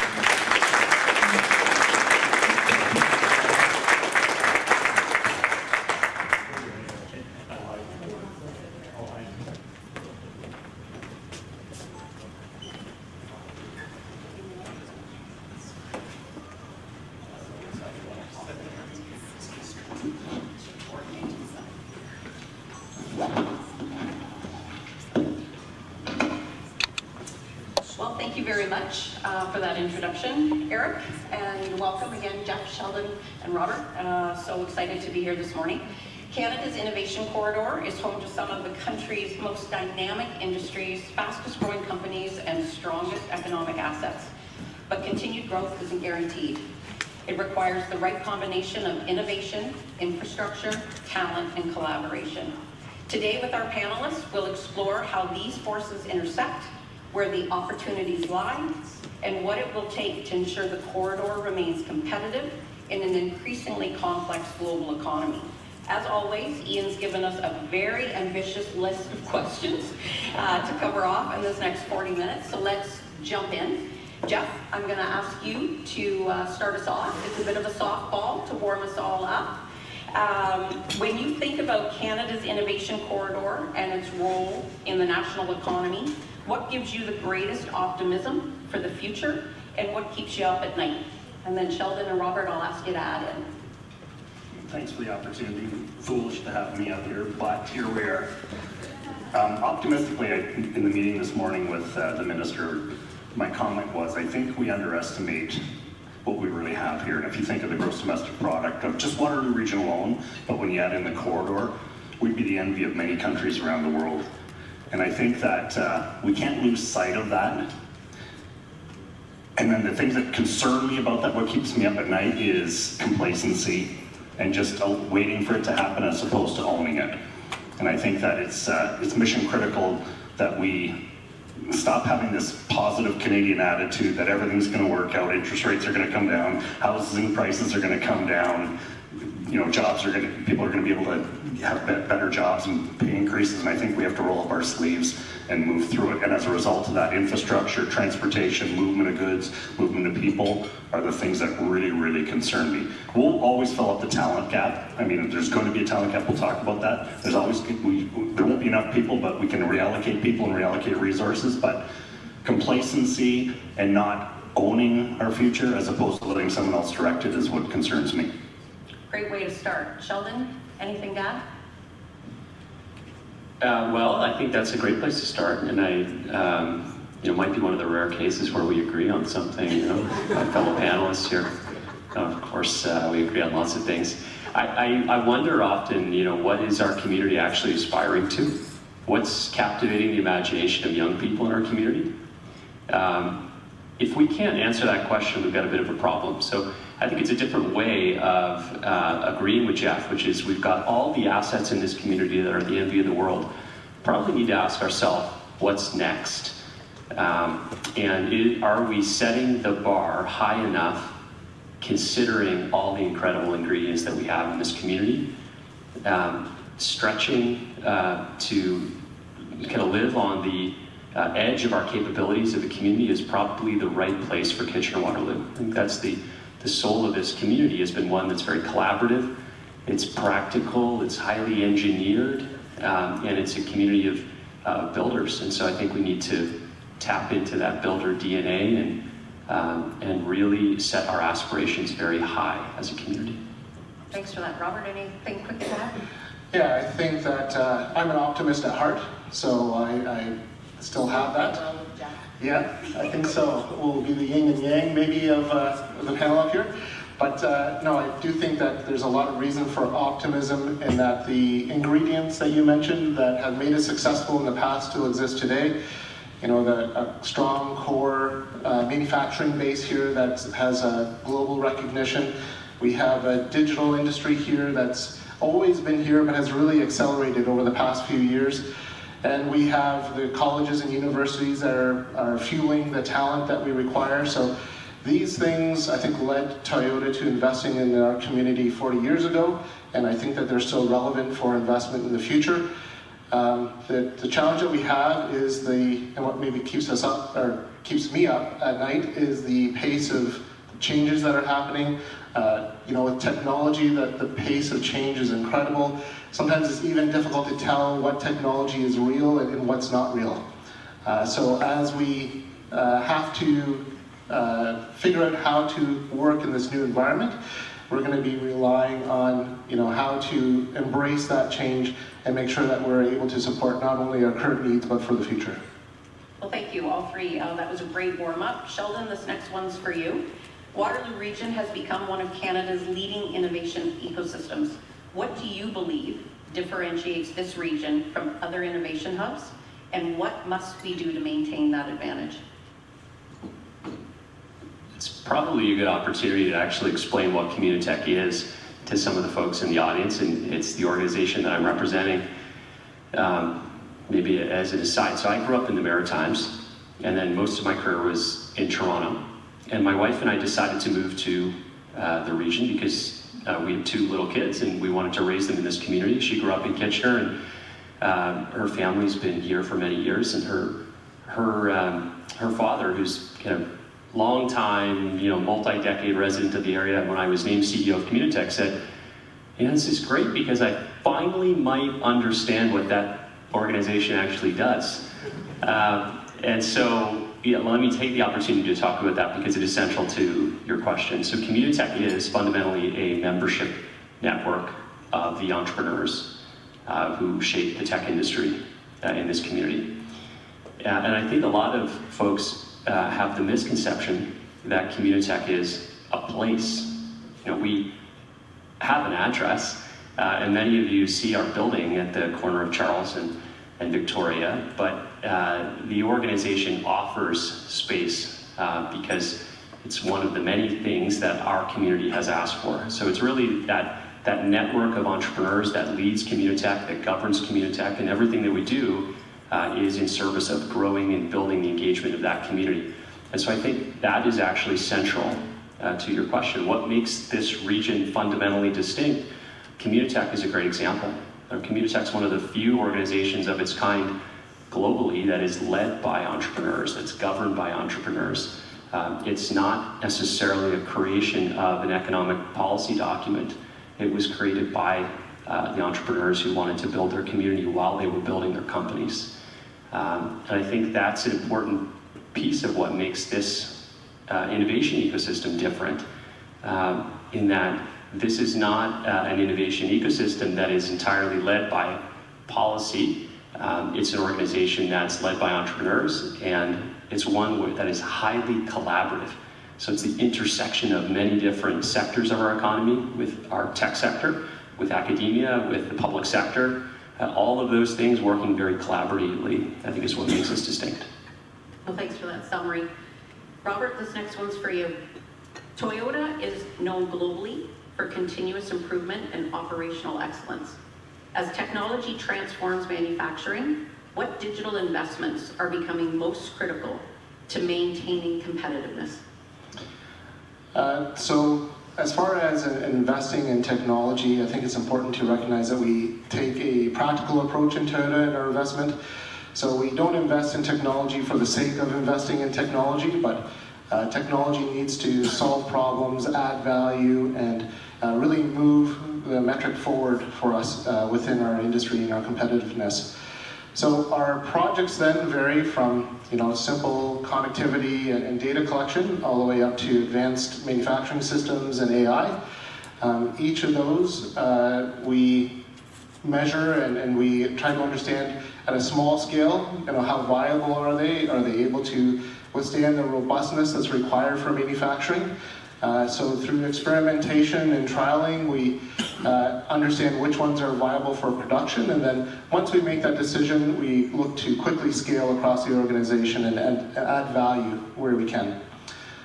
It's important to note, though, that technology is maybe part of the equation. We know that technology itself doesn't lead to competitive advantage, but technology in the hands of our skilled team members with expertise in their area is really what gives us that competitive advantage that we're looking for. So as we invest in technology, we also have to invest in the talent of our team members and make sure that they are prepared to use these new tools efficiently and effectively to give us the breakthroughs for the future.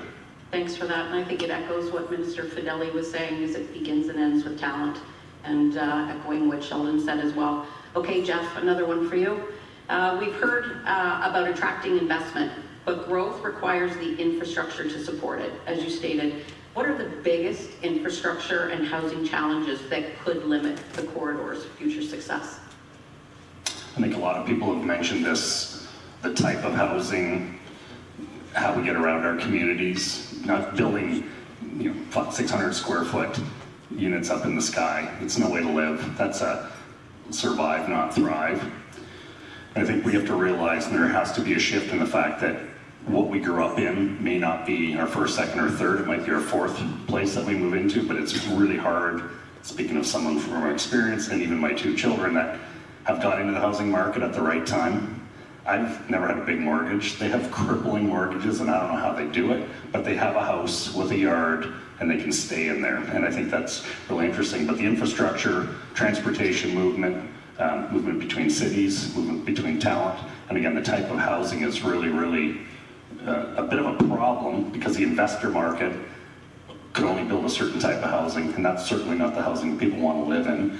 And you see that that's drying up. The condo market will be dead for probably 8 to 10 years here. So now it's in the rental market. When they talked about how many cranes were going in Toronto, none of that is for ownership. That's all for rental. So therefore we're stuck in this rent death spiral of paying X amount of money to live in a place that's, you're not going to do process improvements, you're not going to fix it up, you're just going to exist and you're going to live there. So I think changing the type of housing and understanding that there is a paradigm shift and find alternative methods to create housing at an affordable price that maintains affordability. When we talk about affordability, bottom line, everyone lives in an affordable house unless you paid cash for it. 30-year amortization, 40-year amortization, low interest rates. It's just like cars. It's just payments that we're making now. We're really not owning a lot of things, and I think that we have to change that mindset, or not, to understand that the future is going to be very different from what we need. So housing, transportation, access, and the ability to move around conveniently is going to be driving the future. That costs a lot of money. We chatted with the minister this morning. It's going to cost a lot of money to make, but there's a lot of money in return, a ton of money if you do the math, and that's where I'm hoping AI and economics and the University of Waterloo and partnerships can understand that giving something up initially, maybe land, maybe development charges, all these things that we talked about, but gaining them back over 50 years, the life of a house, is net positive for a community. That's how we're going to thrive. Yeah, echoing a lot of what our previous speaker said from Dipsos. So this one I'm going to start with Sheldon, and hopefully we can continue to keep it succinct, and then I'll ask Jeff and Robert if there's anything to add. But Sheldon, talent remains a challenge across every sector. Are we facing a labor shortage, a skills mismatch, changing workforce expectations, or all three? Well, probably a question above my pay grade, but I'll give you an answer anyway. We specifically in the tech sector, in this community are the incredible beneficiaries of leading post-secondary institutions, from Conestoga and Laurier and of course the University of Waterloo. And these have been the wellspring of innovation in this community for decades, and no doubt they will continue to be the wellspring of innovation for decades to come. But we do need to ask ourselves, what are we offering those graduates that is going to increase the likelihood of them wanting to stay here and build a community with us? Increasingly, I think the right question to ask is not what stops let's take University of Waterloo graduates as an example, what stops them from going to California? I think that's the wrong question. It's the wrong frame. I think the right question is, how do we ensure that those university graduates don't unplug from this region when they plug into California? Because we want those incredible students to get exposed to the best of the best globally. That's the level at which we should be competing. So to try to deny the ambition of those students and to try to pretend that they shouldn't go and get the best of the tech sector globally, I think is going to be ceaselessly striving to and fight a losing battle. I think we can think much more critically about what it takes to ensure that they don't unplug from this community, because this community can actually offer so much to them. If we frame the challenge that way, I think we'll be much more successful. But just framing the challenge isn't going to be enough. The next step is actually going to be to act with urgency, to actually make progress to ensure that those students don't unplug from this community. And if there's one message I would leave for everybody in this room, I would say, let's act with more urgency and really challenge ourselves to think about what is captivating the next generation of students that we're so lucky to have in this community for 3 to 5 years. I think you framed that really, really well. Jeff, Robert, anything to add? Anything missed? Ditto. Maybe just that, partnerships with, like, for example, Conestoga College, and the talent that we're going to need to do the work that's coming our way in the future is going to require us to formulate those collaboration with colleges and universities, and, for example, the Toyota Smart Factory with Conestoga College. So those are going to be some of the ingredients that we're going to need for future. Yeah, and I think local companies tapping into the cooperative education program, right, embedding them and keeping them connected, like Sheldon said, into our community. Okay, Robert, this one's next for you. As organizations become more connected and data-driven, cybersecurity and digital resilience are becoming business issues, not just IT issues. What should leaders be thinking about today to prepare for the risk of tomorrow? I'm sure if there's something that people were hoping to hear about, it was cybersecurity. So, yeah, I'd say that cybersecurity is a organization issue because technology is really embedded in every business unit. So we rely on technology for our operations, for efficiencies. And so I think a practical approach is really just ensuring that the necessary conditions and investments, the tools and the skills that are needed to have a stable operations are put in place. So a governance process that helps to manage that, to be proactive in our approach. And then when we think about having a resilient and a stable environment for manufacturing, we're thinking not only about the services that we have in-house within our own four walls. Obviously, we rely on a number of different tools outside of our building and in clouds and trusted partners with our suppliers that are required to have stable operations. So when we talk about resiliency, we really have to think about that larger spectrum of resiliency. Oh, I like that, larger spectrum of resiliency. So the next one, Sheldon, you're up again. Many companies are navigating economic uncertainty while trying to scale and innovate. What are business leaders and founders telling you they need most to grow successfully in today's environment? Just unbelievable, profound change happening across the tech sector. And I think that's broadly true across the entirety of the macroeconomy, where the question that most of the folks I interact with are asking themselves is, how do I adapt to this new AI era that we're in?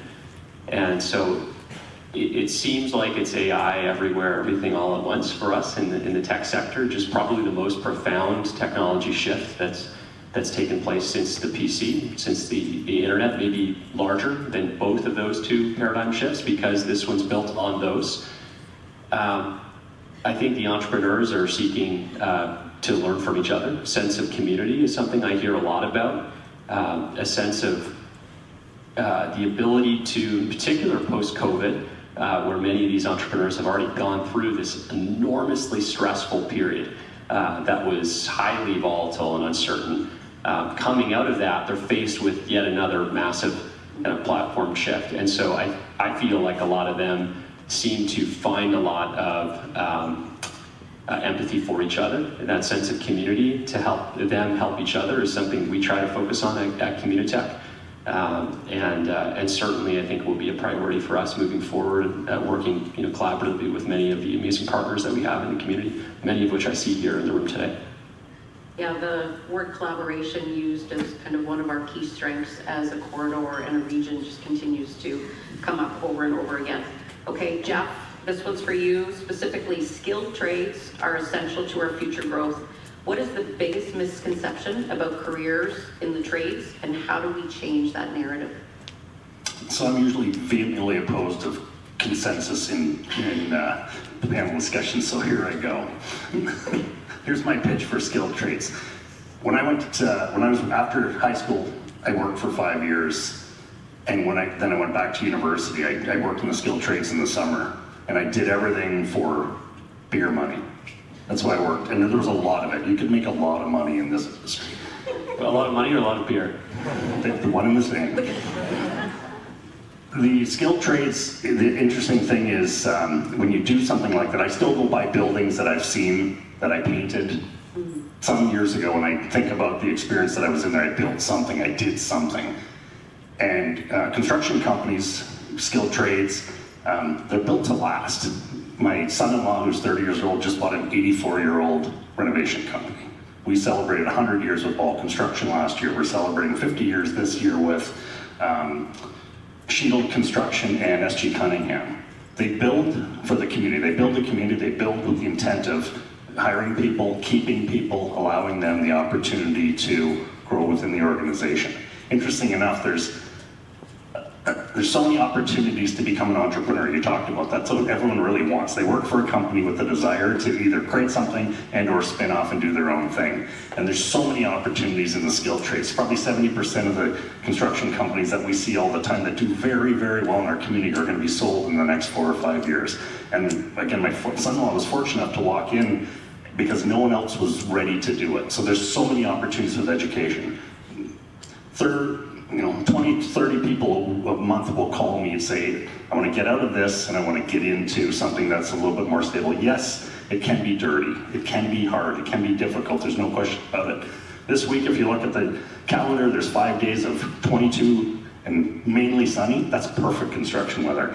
When it's mid-July and it's 36, not so much, but there's opportunity. So anyone with a modicum of intelligence can move up very quickly in an industry, which is really, really interesting. And eventually, the dream of an entrepreneurship is to own your own business. My other son-in-law is a palliative doctor, 10 years of school, and he keeps looking at me going, I wish I would have gone a different route. I wish I would have got into the trades, got a job. I'd probably be semi-retired now or have a cottage and things like that. So there's always going to be a need for this too, and even with AI, no question about it. And at Toyota, if anyone hasn't had a chance, one of my first weeks at GBCA, I went on the tour of Toyota, and I realized how many people still work there. And it was fascinating that you as an organization has realized AI and robotics works to a certain level, but you still need people to do other things. And I think that's not going to change. If Toyota hasn't figured out the blend and how they've been able to automate everything, no one's going to. Same thing with the trades. It's not what it used to be. It's not backbreaking. It's not, walking around lifting heavy things, being yelled at for not doing your job. It's collaborative. The organizations have had to change, and as a result of that, the careers are good. I encourage every kid to spend some time at Conestoga College's Skilled Trades campus and see what it's all about. But they have to go with their parents. Their parents saying, you don't want to do that, you don't want to do that, is an issue. Like, again, I always want to get out of my parents' basement, and that was my motivation for doing so. And there's so many opportunities in the skilled trades to do that. And it is cutting edge, it is innovative, it is creative. Well, that really touched my heart as a granddaughter of a stonemason and a bricklayer, and also my spouse is an HVAC mechanic, and I can attest he's got great work-life balance compared to me. So that's saying something. So we're starting to run out of time here, but before we wrap up, I'd like to ask each of you a few questions very quickly. It's a bit of a lightning round, so if we can keep our answers direct, I know that'll be no problem for you, Jeff, but succinct as well. So what's one thing each of your sectors needs from the others? In other words, what can technology, manufacturing, and construction do better to strengthen Canada's innovation corridor? Robert, why don't you kick us off?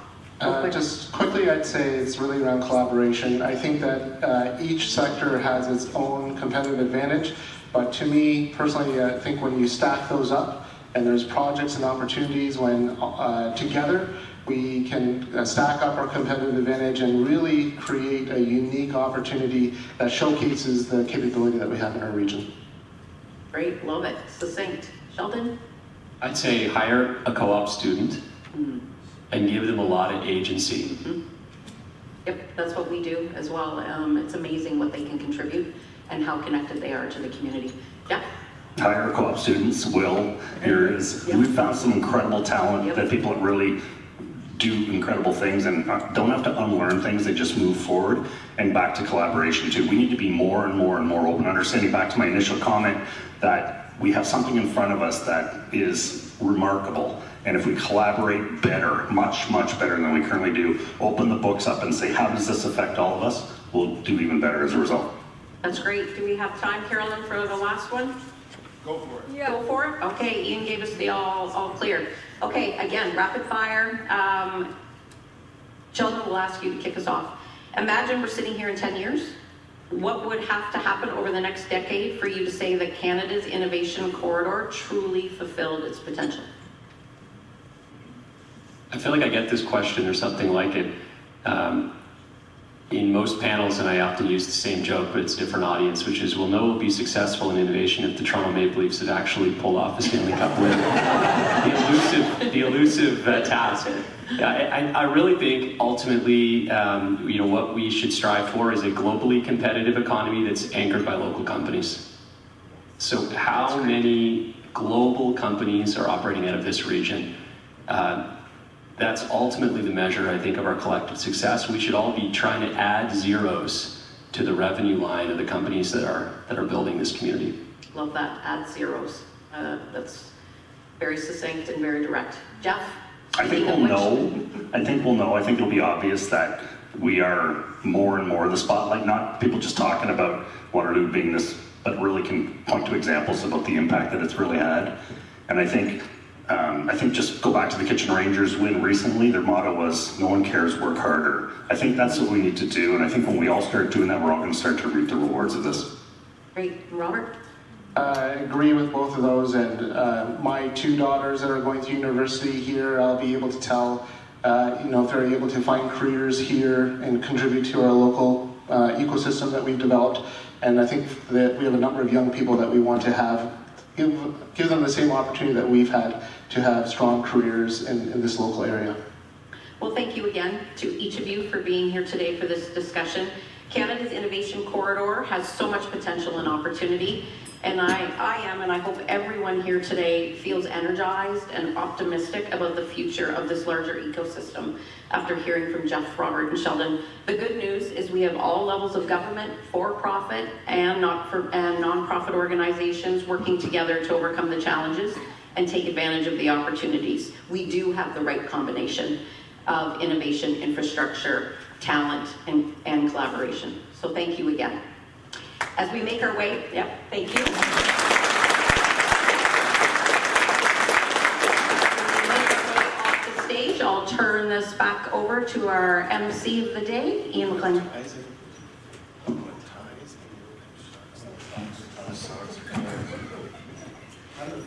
Yeah, in the future.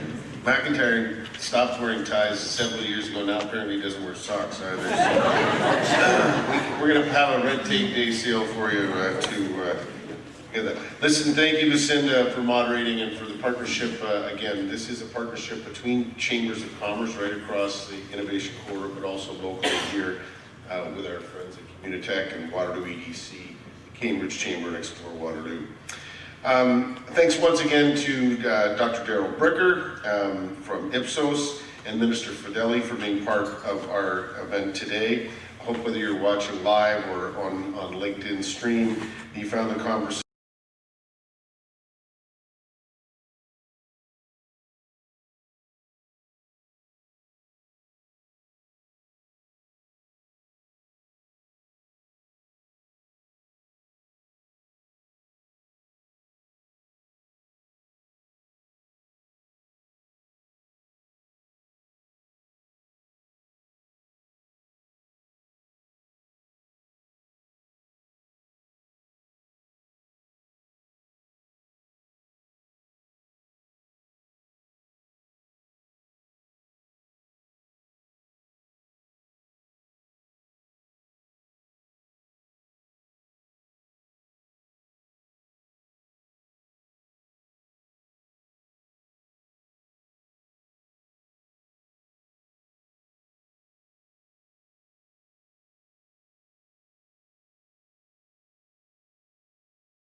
at the end at the back of the room.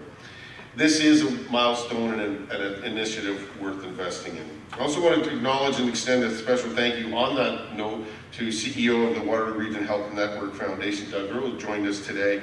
He and his team have been extraordinary in helping us put this together to make it easy for people to contribute and to support the work that's important, not only to families and family physicians, but the work that the hospital does on a day-to-day basis.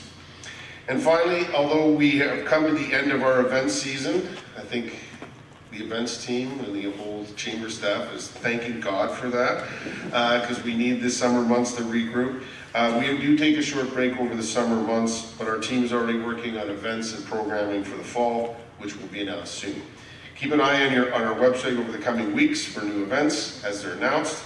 We hope you have a great rest of your day and look forward to seeing you again soon.